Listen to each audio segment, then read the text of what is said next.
আমি সিএম এর কথা শুনে আজকে সকাল থেকে আমার লোক একটু আগা আমাদের একটা এই দ্বন্দ্বগুলো নিয়ে মিটিং তুলে দিচ্ছি 10টা থেকে আমরা বসে 12টা অবধি আমাদের ডিস্ট্রিক্ট প্রেসিডেন্ট ছিলেন বা ঘাটালে অন্যান্য নেতারাও ছিলেন, আমরা সব ধরনের মিটিং নিয়েছিলাম এবং 12টার সময় আমরা সবাই একসাথে বেরিয়ে আমাদের যা যা সবারই দাবি ছিল আমরা সব নিয়ে একটা সুস্থ পরিবেশ, কারণ এটা কোনো পলিটিক্যাল নয়, মানুষের আমাদের এই সিদ্ধান্ত হয়েছিল যে যেভাবে দাম বাড়ছে কীভাবে এই মেলার মধ্যে এমন কিছু করা যায় যা মানে আমরা যদি এই রেন্ট বাড়াই এই স্টল থেকে তাদের প্রোডাক্টের দামও বাড়বে, সেইটাকে কীভাবে নিয়ন্ত্রণ নিয়ে আমাদের আলোচনা হয়েছে যে দাম যাতে না বাড়ে, যেভাবে আর্থিক চাপ বাড়ছে সেগুলো আমাদেরকে মাথায় রাখা উচিত, সমস্ত কিছু নিয়ে আজকে আলোচনা হলো। এবং তারপরেও যে এই ঘটনা ঘটেছে তার জন্য খুব দুঃখ।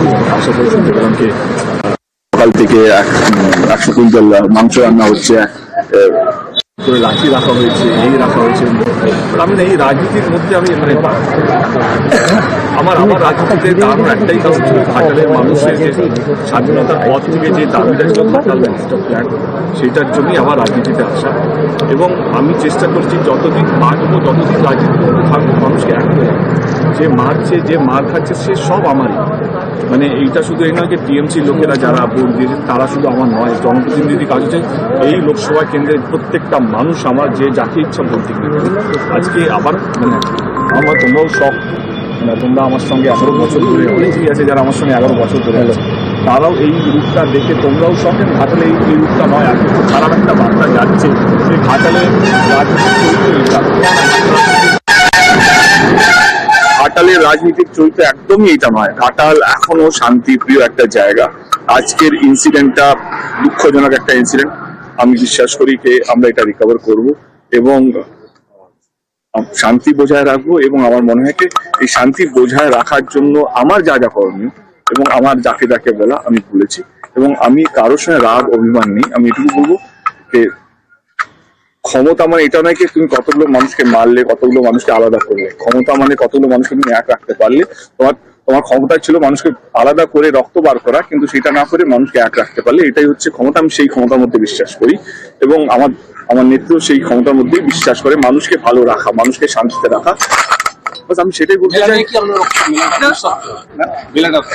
তো আজকে যা ঘটেছে ডেফিনেটলি আমরা সবাই একটু মানে আমাদের সবাইকে একটু ভাবতে হচ্ছে মেলা হবে, কারণ এইটা রাজনৈতিক মেলা নয়, একটা ছোট একটা গোষ্ঠী ঝামেলার জন্য মেলা হচ্ছে। আমাদের মানে হিস্টোরিক্যাল একটা ইভেন্ট যেখানে সবাই আসে, এনজয় করতে চায়।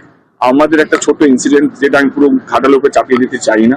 Of course we have to reconstruct the whole thing, শান্তিপ্রিয় ভাবে আবার কিভাবে মেলাটা হয়, কারণ এই ঝামেলাটা মেলার উপরে অসহ্য যাতে না হয়। মানুষ যারা ঘাটালের বাইরে থাকে, যারা অন্যান্য ডিস্ট্রিক্টে থাকে, বা এখন তো এটা ন্যাশনাল নিউজ হয়ে গেছে, যারা বাইরে থেকে দেখছে, অনেকেই ফোন করছে আমাকে, তারা এটা না ভাবে এটা ঘাটালের চরিত্র না। ঘাটালের চরিত্র এটা নয়। ঘাটালের চরিত্র হচ্ছে খুব শান্তিপ্রিয় একটা জায়গা, শিক্ষিত মানুষরা থাকে, ভালো মানুষরা থাকে এবং যারা শান্তিপ্রিয় মানুষরা থাকে।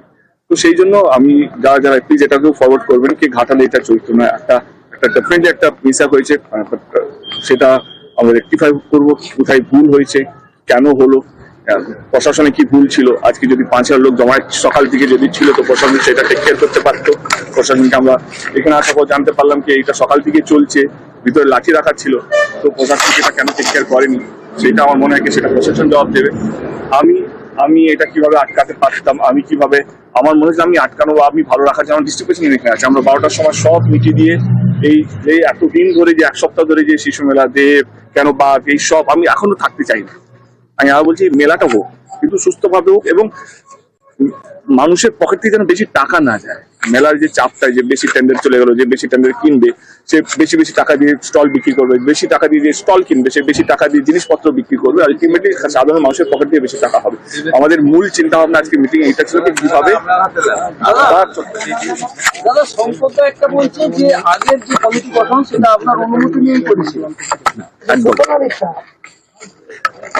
মিটিং এ যখন ডাক পড়েছিল আমাকে ডাকা হয়নি বা আমাকে জানানো হয়নি। যখন এই দ্বন্দ্বগুলো চলছিল আমি শঙ্করদাকে যেদিন হওয়ার কথা ছিল তার রাত আগে ফোন করি, আমি বলি যে সবাইকে নিয়ে মিটিংটা করো, আমাকে দরকার নেই। আমি সত্যি এটা বলেছি আমাকে দরকার নেই, কিন্তু বাকি যারা মেলার মধ্যে আগে ছিল, কমিটির মধ্যে আগে ছিল, তাদেরকে নিয়ে মেলাটা করো।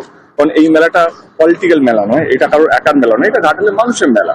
কিন্তু সকালবেলা ওঠার পর থেকে দেখলাম যে এক কমিটির মধ্যে একই তরফা মিলিয়ে হয়ে গেছে, সেখান থেকে দ্বন্দ্বটা শুরু হয়। এবং আমি সাংসদ হিসেবে আমার দায়িত্ব সবাইকে নিয়ে চলা, এখানে শুধু একটা দল বা একটা গোষ্ঠী বা একটা মানুষকে নিয়ে নয়, আমাকে সবাইকে নিয়ে চলা।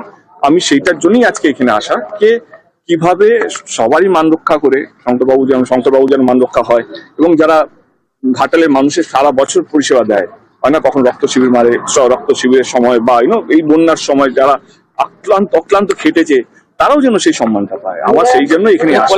দাদা, আমরা দেখলাম একসাথে আপনারা ঢুকছেন, আপনি শঙ্করদা, তারপর কি এমন ঘটলো যে এই পরিস্থিতি? আমি এখনো আমি এখনো বুঝে উঠতে পারলাম না। আমি যখন কোলাঘাট থেকে আমরা যখন বেরোলাম মিটিংটা শেষ করে, তখন পুরো ঠিক ছিল। এবং আমি শঙ্করবাবুকে বলি যে ওইখানে গিয়ে কোনো ঝামেলা যদি হয়, এটা তোমার দায়িত্ব, তোমাকে এটা টেক কেয়ার করতে হবে। তোমার কোলাঘাটে সিদ্ধান্ত হয়েছিল কি দুজনই শঙ্করবাবু যে নিজের জায়গাটা চাইছিল, সে পক্ষটাও মানা হলো, যে আরেকটা পক্ষ ছিল তারা গিয়ে বলছে দুজনে কোথাও এসে আমরা দুজনকেই তারা রাজি হয়েছিল কি না এইটা ঠিক আছে, এই লিস্টটা এইভাবে হলে ভালো হয়। দুজনেই খুব ভালোভাবে আমরা মিটিংটা শেষ করেছি। এবং আমাদের ইনফ্যাক্ট জয়েন্টলি প্রেস কনফারেন্স করার কথা ছিল। ওইখানে গিয়ে আমরা এটাই বলতাম, আমাদের মধ্যে কোনো দ্বন্দ্ব নেই, আমরা খুব ভালো আছি এবং মেলাটা খুব সুস্থভাবে হবে। এবং মেলার কি কি উদ্যোগ আমরা নিয়েছি। ঘাটালে ঘাটাল উৎসবে শিশু মেলাকে কেন্দ্র করে যে তুঙ্গে ঝামেলার ছবি আমরা দেখিয়েছি, তারপর দেবের বক্তব্য শুনলাম। আর আপনাদেরকে জানাই অতি গুরুত্বপূর্ণ যে আপডেট, ইতিমধ্যেই দেব ভার্সেস শঙ্কর দলুই, এই যে উত্তেজনার পরিস্থিতি, তাতে ক্ষুব্ধ তৃণমূল শীর্ষ নেতৃত্ব। কিছুক্ষণ আগেই আপনাদেরকে জানাচ্ছিলাম রাজ্য নেতৃত্বের কাছে ইতিমধ্যেই বার্তা পাঠানো হয়েছে।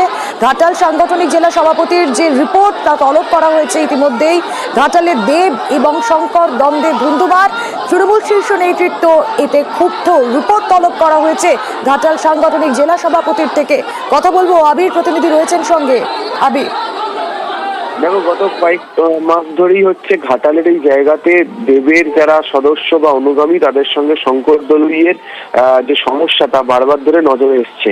এর আগেও বিভিন্ন সময় এই ধরনের তাদের যে দ্বন্দ্ব, তা নিয়ে হস্তক্ষেপ করতে হয়েছে দলের শীর্ষ নেতৃত্বকে। দলের শীর্ষ নেতৃত্বের তরফ থেকে হস্তক্ষেপ করা হয়েছে। এবং কেন বারবার এই ধরনের আচরণ হচ্ছে, সেখানকার স্থানীয় যারা সাংগঠনিক নেতৃত্ব রয়েছেন তাদের সঙ্গে এই বিষয় নিয়ে কথাও বলেছেন। এমনকি শঙ্কর দলুইয়ের যে ভূমিকা, সেই ভূমিকা নিয়েও বারবার ধরে প্রশ্ন তুলে দেওয়া হয়েছিল।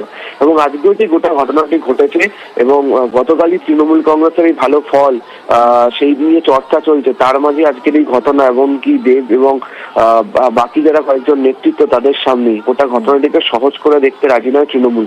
সূত্রের খবর, ইতিমধ্যেই ঘাটাল সাংগঠনিক জেলার যিনি সভাপতি আশিস উদাই, তার সঙ্গে কথা বলেছেন তৃণমূলের শীর্ষ নেতৃত্ব। তার কাছ থেকে গোটা ঘটনার রিপোর্ট পাঠানো হয়েছে। কে বা কারা ছিল, কেন এই ধরনের সমস্যা তৈরি হলো, বারবার কেন নির্দিষ্ট একজন নেতার বিরুদ্ধে বারবার এই ধরনের অভিযোগ উঠছে, এই সংক্রান্ত বিস্তারিত তথ্য চেয়ে পাঠানো হয়।